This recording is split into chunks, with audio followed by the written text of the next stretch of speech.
السلام علیکم۔ یہ شہدائے یمامہ کا یہ یہاں پہ یہ شمال میٹا ہوا ہے۔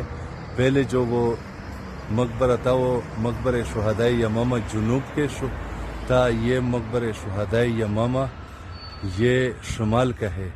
یہ 3 مقبرے ہے، تو یہ مقبرہ شہدائے یمامہ ہے۔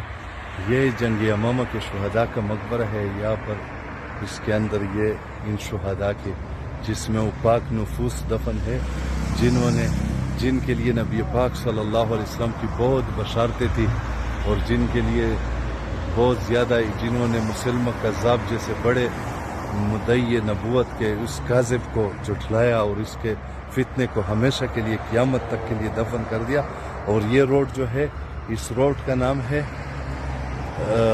شارع زید بن خطاب رضی اللہ عنہ۔ حضرت زید بن خطاب رضی اللہ عنہ یہ حضرت عمر فاروق رضی اللہ عنہ کے ستیلے بھائی تھے، اور یہ اس جنگ یمامہ میں مسلمانوں کا جھنڈا ان کے پاس تھا۔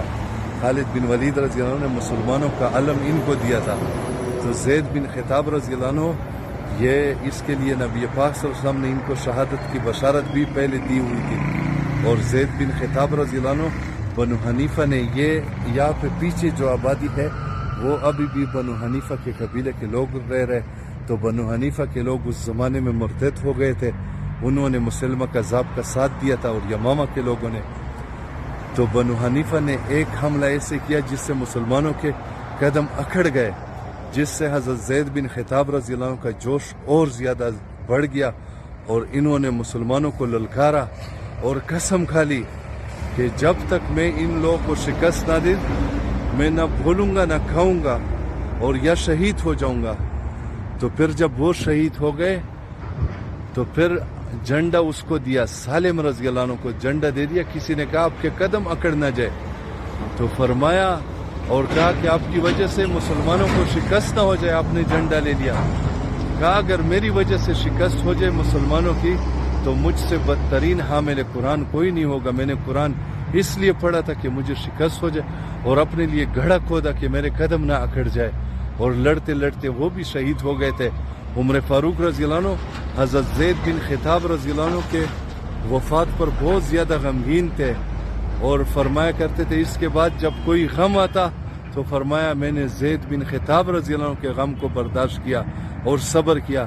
اور کبھی کبھی جب ہوا چلتی صبح کی تو کہا باد صبا زید بن خطاب کی خوشبو کو لے کے آتی ہے۔ تو اس طرح یہ پاک نفوس شہید ہوئے ہے، اور پاک نفوس نے قربانیاں دی ہے۔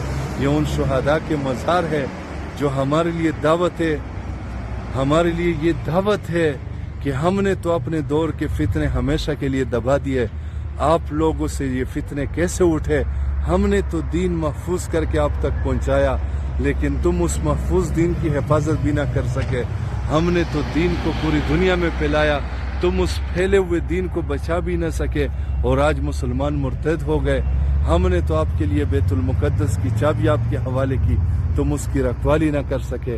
اللہ رب العزت ہمیں صحابہ کے نقش قدم پر چلنے کی توفیق عطا فرمائے، کہ یا تو ہماری قبر اس طرح بنے دنیا میں کہ کوئی ہماری قبروں پہ آئے تو جیسے ان کو قبروں پہ کوئی جاتا ہے تو کہتے واقعی تو رشید و کمران تھا، ہماری قبروں پہ بھی ایسے لوگ آ جائے کہ بعد والے ہمارے نام کو سن کے ہمیں دیکھ کے شرمندہ نہ ہو ہماری تاریخ پڑھ کے، جیسے آج ہم ان کی تاریخ پڑھ کے ہماری آنکھیں اوپر اٹھی ہوئی ہے، ہمارے بعد والوں کی آنکھیں ہماری وجہ سے اوپر اٹھ جائے، شرمندہ نہ ہو۔